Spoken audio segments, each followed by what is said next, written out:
আপনি নিজের পকেটের দোয়া দিয়ে, কোরআন ও হাদিস থেকে দোয়া না নিয়ে পকেটের দোয়া দিয়ে আপনি ধর্ম চালাচ্ছেন। হুজুর, আপনাকে বলতে চাই, ইন্নাকা লা তুখলিফুল মিয়াদ বললেন, আপনি যেহেতু দোয়া বানিয়ে ফেললেন, আমি অর্থ বানিয়ে বলছি, আপনার জান্নাতের গ্যারান্টি শেষ হয়ে গেছে, মেয়াদ শেষ হয়ে গেছে।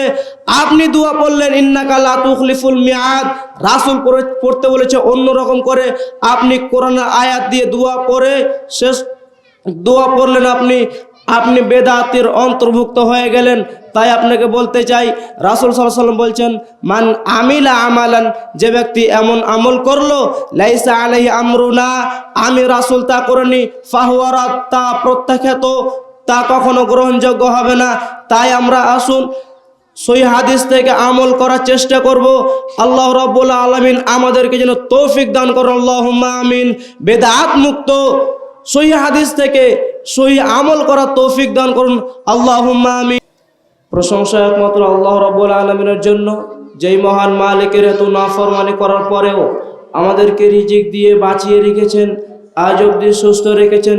সেই মহান মালিকের প্রশংসা আদায় করছি। আমরা সকলেই পড়ি আলহামদুলিল্লাহ। দরুদ সালাম বর্ষিত হোক আমাদের শেষ নবীর উপর সাল্লাল্লাহু আলাইহি ওয়াসাল্লাম। সম্মানিত উপস্থিতি, আমরা পৃথিবীতে এসেছি আল্লাহ তাআলার গোলামি করার জন্য, ইবাদত করার জন্য। এখন আমরা আল্লাহ তাআলার ইবাদত করতে করতে অনেক ভুল করে ফেলি, যেই ভুলগুলো আমাদের আমলগুলো নষ্ট করে দিচ্ছে। সেই ভুলটা কি? বেদাত। বেদাত এমন একটা পাপ যা আপনার আমলকে ধ্বংস করে দিবে। বেদাত এইরকম পাপ যা আমল মনে করে করা হয়। সম্মানিত উপস্থিতি, তাই আপনাদের সামনে বেদাত সম্পর্কে কোরআন ও সহিহ হাদিস থেকে অল্প সময়ে কিছু কথা বলবো ইনশাআল্লাহ। ওমা তাওফীক ইল্লা বিল্লাহি আলাইহি তাওয়াক্কালতু ওয়া ইলাইহি উনীব। সম্মানিত উপস্থিতি, চলুন আপনারা জেনে নেই বেদাত কাকে বলে।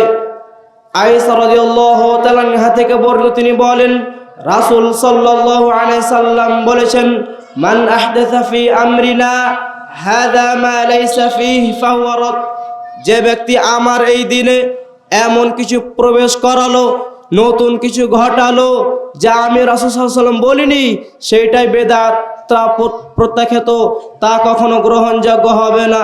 বেদাত এমন একটা পাপ, এই রকম পাপ আপনি যদি করে ফেলেন তাহলে আপনার কোনো আমল কবুল হবে না। মহান আল্লাহ বলেন সূরা মুহাম্মদ আয়াত নম্বর 33, সেখানে আল্লাহ তাআলা বলছেন, ওয়ামা আতাকুমুর রাসূলু ফাখুযুহু, রাসূল যা তোমাদেরকে দিয়েছে তা তোমরা গ্রহণ করো। রাসূল যা নিষেধ করেছে, করতে বলেনি, রাসূল যা তোমাদের দেয়নি তা তোমরা ছেড়ে দাও। এই আয়াতের ভিত্তিতে আল্লাহ রাসূল যা আমাদেরকে করতে বলেছেন, আল্লাহ রাসূল আমাদেরকে যা দিয়েছেন তাই করতে হবে। বেশি বাড়াবাড়ি যদি করে ফেলি বেদাত হয়ে যাবে। বেদাত এমন একটা পাপ, দেখায় আপনাকে বেদাত কতগুলো আমাদের দেশে চালু হয়েছে।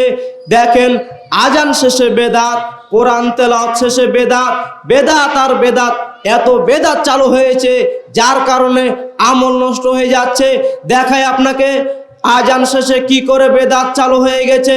রাসূল সাল্লাল্লাহু আলাইহি সাল্লাম হাদিস শরীফে বলেন, যে ব্যক্তি আজান শেষে আমার উপর দরুদ পড়লো এবং এই দোয়া পাঠ করলো, আল্লাহুম্মা রাব্বা হাযিহি দাওয়াতিত তাম্মাহ ওয়াস সালাতিল কায়িমাহ আতি মুহাম্মাদানিল ওয়াসিলাতা ওয়াল ফাদিলাহ ওয়া বা'আথহু মাকামান মাহমুদানিল্লাযী ওয়া'আদতাহ, এই দোয়া পড়লো, রাসূল সাল্লাল্লাহু আলাইহি সাল্লাম বলেছেন, সে যদি জাহান্নামী হয় আমি তাকে সুপারিশ করে জান্নাতে নিয়ে যাবই যাব। এই দোয়া বললে আপনাকে জান্নাত নিয়ে যাবে রাসূল বলেছেন। আর আপনি কি করলেন? জান্নাত ছেড়ে দিয়ে আপনি বললেন ইন্নাকা লা তুখলিফুল মিয়াদ,